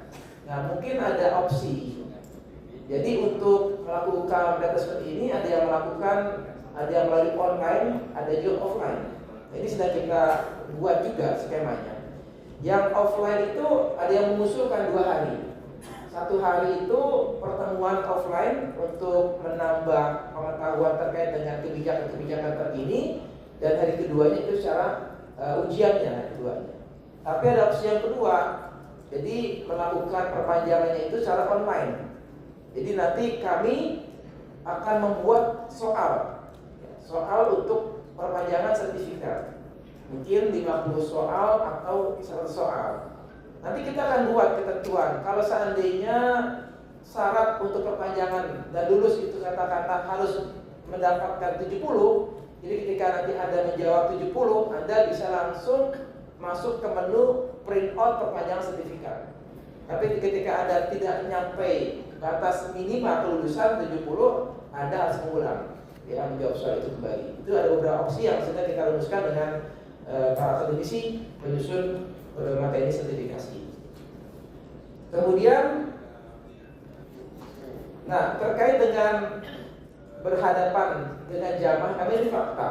Bapak Ibu nanti sebagai pembimbing akan berhadapan dengan jamaah yang kemampuan manasik hajinya mungkin lebih dari Bapak Ibu semua, terutama mereka yang kiai-kiai dari KPIHU gitu ya, KPIHU. Nah, termasuk nanti tuh yang terkait dengan pemberangkatan jamaah. Ini gimana nih, sholatnya di hotel atau di pesawat atau di kendaraan seperti itu. Nah, petugas tugasnya adalah memberikan pemahaman bahwa ketika jamaah sudah waktunya diberangkatkan pulang, kasih pemahaman, kita tidak ada toleransi lagi untuk tinggal berlama-lama karena masa kontrak dengan pihak hotel sudah habis. Maka harus mengambil solusi sholatnya di kendaraan, bukan di hotel. Karena kalau seandainya sholat di hotel, nanti akan berdampak terhadap keterlambatan pemberangkatan. Ya, nanti akan berdampak keberangkatan ke pesawat, itu kita akan berisiko.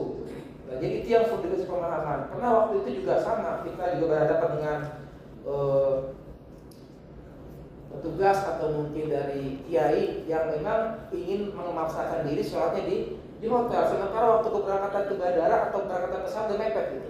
Nah, ini kita harus berikan edukasi kepada jamaah, kepada kita panggil biasanya kiainya atau mungkin pimpin rombongannya, petugas hotel yang memberikan pemahaman.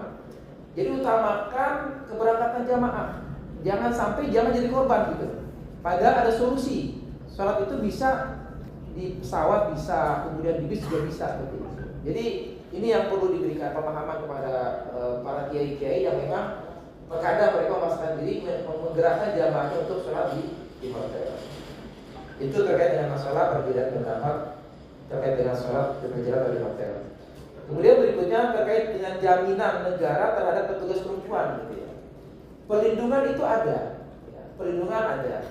Misalkan kemarin itu untuk petugas wanita, saya sebagai pimpinan Kadaker itu yang wanita jam 10 harus sudah turun, nggak boleh lagi ada yang berdagang. Maksimal jam 10 yang perempuan. Jadi lewat itu nggak boleh, semuanya harus yang berdagang itu laki-laki semua. Itu kebijakan kita seperti itu. Nah, terkait dengan perlindungan kita ada teman-teman dari TNI Polri. Kalau ternyata petugas wanita itu butuh pendampingan, ya kita akan minta bantuan dari TNI Polri mendampingi. Kalau seandainya diduga nanti akan ada pelecehan misalkan seperti itu. Terutama kalau memang misalkan teman-teman layanan konsumsi ya atau transportasi yang mungkin pada suatu ketika membutuhkan bantuan pelindungan di dalam untuk mendistribusikan makanan yang memang harus malam hari gitu misalkan. Konsumsi kan harus kontrol makanan. Nah itu dalam hal seperti itu kita bisa minta bantuan dari teman-teman dari TNI Polri. Ada perlindungan, ini ada perlindungan ya. Kemudian terkait dengan pertanyaan dari Sultan ya, kapan bisa pindah ke Kemenhaj itu Pak ya? Jadi update informasi sekarang ini kita sedang harmonisasi peraturan tentang struktur organisasi dan tata kerja Kementerian Haji di tingkat provinsi dan kabupaten kota. Nah ini kan ada beberapa hal yang harus kita sepakati dengan Kemenkumham, ya. Beberapa pasal-pasal ayat-ayat. Targetnya sih dari Biro Hukum Pak, insya Allah minggu-minggu ini selesai. Ya. Minggu ini selesai, nanti mudah-mudahan ya akhir November sudah bisa selesai. Karena kami sangat merasakan keberadaan teman-teman di daerah, terutama terkait dengan masalah bimbingan nantinya, bimbingan, pendaftaran, kemudian pelunasan. Tanpa dukungan teman-teman di daerah nggak bisa kita lakukan. Kita bisa di pusat pikir udah merasakan kalau sedang dampaknya kalau seandainya teman-teman di daerah nggak segera dilatih gitu Pak. Insya Allah segera dilatih dari Pak pesawat ya Pak ya. Kemudian untuk mekanisme seleksi petugas, nanti mungkin esok atau lusa ada namanya Pak Dr. Ihsan Faisal. Nanti akan menyampaikan materi manajemen perhajian. Beliau kan sebagai kepala subdit bina petugas. Nanti secara detail akan disampaikan beliau. Tapi secara umum memang perencanaan untuk mekanisme seleksi petugas itu ditargetkan kalau bisa akhir November ini untuk pendaftarannya. Ya, pendaftaran bulan akhir November, kemudian untuk seleksinya mungkin awal Desember. Kemudian apakah modelnya pakai barak gitu? Dalam perencanaannya memang seperti itu Pak, tapi nggak seperti militer lah enggak. Ya. Nanti akan ada pelatihannya itu 15 hari akan secara offline, ya. Kemudian 15 hari secara online. Intinya begini, intinya di dalam pelatihan itu kita menginginkan akan melahirkan petugas yang benar-benar disiplin, komitmen kepada pelayanan. Karena kunci keberhasilan pelayanan itu disiplin, Pak. Kalau seandainya petugas nggak disiplin, itu yang akan korban adalah jamaah. Karena kedatangan jamaah itu tidak menentu, kadang pagi, kadang siang, kadang malam. Bisa dibayangkan ketika petugas nggak disiplin. Pernah kejadian 2017, saya kasatnya di Madinah. Pemberangkatan jamaah itu jam 6 pagi. Kalau pemberangkatan jam 6 pagi, jam 3 pagi itu sudah ada, Pak. Sudah ada jamaah harus kita gerakan itu. Nggak ada di sholat di masjid, nggak ada. Semuanya sholat pilihannya kalau di kamar atau di kendaraan. Karena jam 3 sudah tiba, kita harus segera menurunkan. Karena proses evakuasi penurunan jamaah koper-koper butuh waktu 3 jam, apalagi ada yang lansia. Suatu ketika, ya karena mungkin teman-teman kami waktu itu baru selesai pelayanan kedatangan. Ada kedatangan jam 11 malam. Jadi kalau kedatangan jam 11 malam itu butuh waktu 3 jam. Turunkan jamaah, turunkan koper sampai jamaah semuanya masuk kamar butuh 3 jam. Selesailah pelayanan jam 2 malam. Ini teman mahasiswa-mahasiswa yang banyak yang masih bujangan itu, saya udah bilang, coba kalian waktu istirahat, karena jam 6 itu ada keberangkatan. Jangan ada yang digunakan untuk ngobrol-ngobrol, jangan. Gunakan waktu istirahat 1-2 jam istirahat. Jadi malah ngobrol gitu loh, digunakan sehingga ketika jam 6 pagi itu nggak ada petugas. Saya kebetulan dengan linjam dari TNI waktu itu. Saya tanya mana teman-teman semuanya. Akhirnya saya dengan linjam masuk ke kamar kita, ke hotel petugas, masih pada tidur semuanya. Ya Allah. Sementara kami sudah ditegur oleh Kementerian Haji, mana petugas itu? Mana kok nggak ada petugas itu? Jamaah udah keleleran ke bawah. Nggak boleh tuh jamaah keleleran, nggak boleh itu melanggar. Kita ditegur. Jamaah itu kalau turun nggak boleh keluar dari bis, semuanya kalau nggak masuk bis atau tetap di hotel. Kalau seandainya jamaah keleleran di situ itu akan ditegur kita. Nah itu karena jamaah tidak disiplin, petugas tidak disiplin. Waktunya istirahat, mereka malah banyak ngobrol sehingga ketika keberangkatan jamaah mereka masih tidur. Itu penting. Kemudian itu terkait dengan petugas ya, nanti akan seperti polanya. Kemudian terkait dengan bimbingan manasik. Sekarang ini kan bimbingan manasik cuma 5 kali Pak Zen, ya. 5 kali, 4 kali di kecamatan, 1 kali di kabupaten. Sementara tahun yang lalu itu kita melaksanakan 10 kali untuk di luar Jawa, 8 kali di kecamatan, 2 kali di kabupaten kota. Atau yang di Jakarta atau Jawa itu kan 8 kali, ya 8 kali di kecamatan, 2 di kabupaten. Ya memang kami juga prihatin Pak sebenarnya dengan ada pengurangan ini. Karena memang faktanya dengan BIMSIK yang 10 kali aja masih jamaah banyak yang salah-salah gitu, apalagi cuma 4 kali. Makanya ini menjadi tantangan terberat untuk kita semua, termasuk Bapak Ibu sebagai pembimbing ibadah. Kami sangat mengharapkan bantuan para pembimbing ibadah, termasuk KBIHU. Sehingga solusi kami adalah ketika bimbingan manasik haji dengan menggunakan anggaran dari BPIH itu dikurangi, maka solusinya nanti kita akan memberdayakan Bapak Ibu semua nih. Siap nggak nih? Nah, siap ya. Termasuk KBIHU dan pondok pesantren. Pimpinan minta pondok pesantren dilibatkan di dalam pembinaan bimbingan manasik haji jamaah. Karena kalau melihat menggunakan anggaran dengan menggunakan anggaran BPIH yang cuma 4 kali itu sangat terbatas, nggak mungkin. Hanya perlu pengayaan, penambahan kuantitas itu dari para kiai, bunyai pesantren, dari pembimbing ibadah KBIHU dan dari profesional, para praktisi yang pengalaman di bidang manasik haji dan umroh. Nah, terkait dengan petugas haji tahun 2025, Pak Zen, memang diantaranya petugas kita yang sudah kita plotting di Mina ternyata nggak punya tasreh, nggak punya kartu nusuk. Ya banyak kan teman-teman dari Ukimin yang dari Jeddah, dari Riyadh, Mekah, Madinah, mereka nggak bisa. Ya udah, pada menjelang puncak haji daripada mereka kena razia, sudah kita ungsikan ke Madinah dulu. Jadi duduk di Madinah. Baru setelah setelah pasca Arafah baru kita berangkatkan mereka ke Mekah lagi. Nah, sebagian kecil ada yang mendapatkan tasreh masuk Arafah, tapi itu udah injury time, udah jam 10-11 malam Arafah itu. Mereka nggak bisa, mereka dapat tiba di Mekah udah jam 6 pagi gitu. Itu udah tanggal 10 Zulhijjah datang itu. Tapi sedikit jumlahnya. Nah, itu diantara kenapa kemudian petugas di Mina itu cuma sedikit. Satu itu, yang kedua, petugas yang di Mina itu ada yang memang petugas tambahan. Sebagian besar mereka petugas tambahan yang ya itu tadi tidak punya loyalitas, komitmen, pelayanan, jadi kabur-kabur karena tahu. Apalagi kondisi di Mina, Bapak sekalian, itu kan di sana kita tuh nggak boleh berhenti. Di sana tuh di Mina nggak boleh, akan diusir oleh askar. Nggak boleh lama-lama. Makanya model kita, model pengawasan atau model tugas kita di Mina, itu modelnya adalah taradubi. Datang ke sini diusir, datang tidak lagi ke sini. Itu modelnya. Karena nggak boleh tetap itu. Mereka hanya membolehkan petugas askar dari Arab Saudi. Kita nggak boleh. Tetapi biasanya hari kedua, kalau tanggal 11, pengalaman kami ya, setelah kita kenal dekat, baru dia udah akrab tuh, agak melandai lah. Tapi kalau di awal-awal tanggal 10 itu, waduh, itu ketat banget tuh. Diusir terus.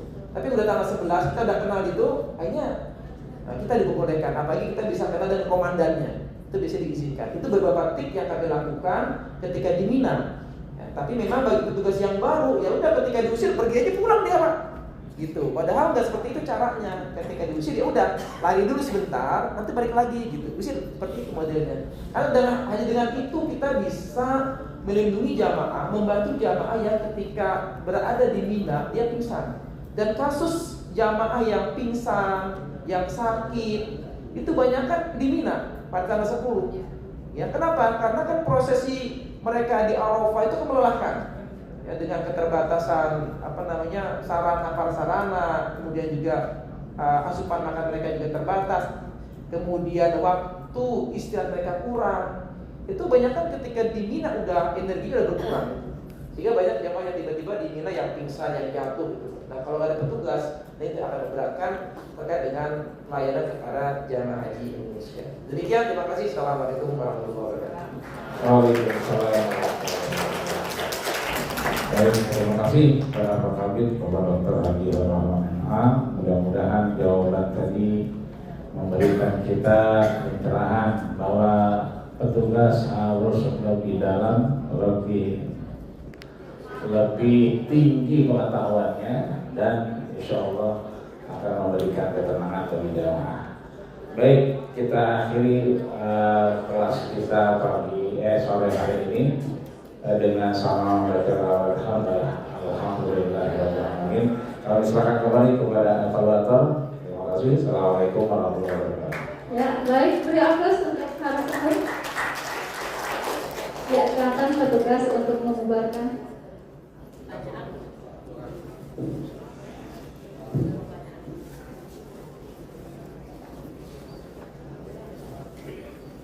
Serta sertifikasi memiliki ibadah haji dan umrah angkatan 15 tahun 2025 telah selesai menerima materi laporan selesai. Silakan. Ya, silakan.